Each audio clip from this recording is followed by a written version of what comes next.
In chess, a windmill is a tactic that uses a combination of discover checks and regular checks to win a massive amount of material from their opponent.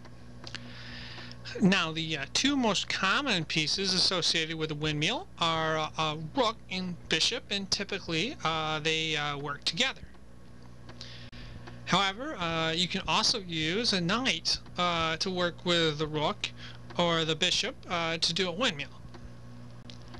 What we're going to do here is we're going to take a look at an example of how a windmill works. Now I have a board set up over here, and if you'd like, you can hit pause for a second and see if you can figure out how to set up a windmill. If not, I'll walk through it in about 3 seconds.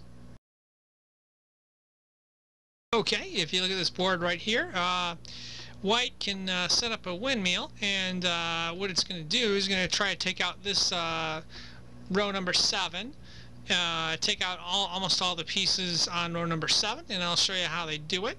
To start off, white uses the bishop on the B2 square right there. You'll see the bishop's line of attack. Obviously it can't go all the way through because of the G7 pawn. White also has a rook on G1, the G1 square, and the G1 square's line of attack going north-south is like that. And of course, if we look here, there's a pawn on the G7 square that is blocking those attacks.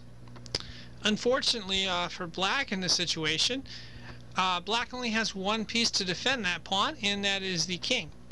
And this presents a problem for black. Now we have white to move here.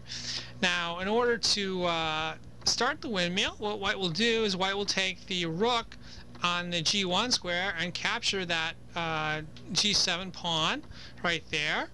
And now what that does is that puts the king in check. But if you'll notice the blue line that goes left to right on row number 7, that is what the rook can take out if the rook makes the correct moves. So now we have the king in check here, and the king really only has one option, and that is the H8 square. So the king moves to the H8 square. Well, now white can start the windmill. White captures the pawn on the F7 square, and that puts the king in check by virtue of the bishop, and it forces the king to move. Well, the king can't move to the H7 square, that's blocked by the rook, and the king really only has one option, and that is back to the G8 square. Well, after the king goes back to the G8 square, the rook comes back to the G7 square and puts the king in check again.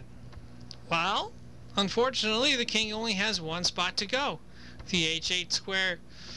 And then the rook can simply take the bishop on the C7 square, and the king is in check again, and the king is obligated to go to the G8 square. But technically, black does have another option. They could sacrifice their rook on the F8 square and move it to F6 right there. I put 2 question marks in yellow because it is probably going to be the same result if you do that, and then lose that piece, and then you're still in check, but maybe you lose one last pawn here. So okay, the king moves back to the G8 square, and the rook comes back to the G7 square to put the king in check. Well, the king has to go back to H8, and then the rook can go back to the taking the pawns, and it captures a pawn on B7. King's in check, king goes back, rook comes back, puts the king in check again, forces the king back. Rook takes the pawn on A7, king's in check, king has to go back to G8.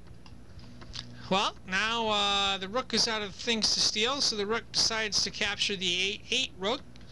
Now, black's best option in this case would probably be to recapture the rook on A8, which will show right there.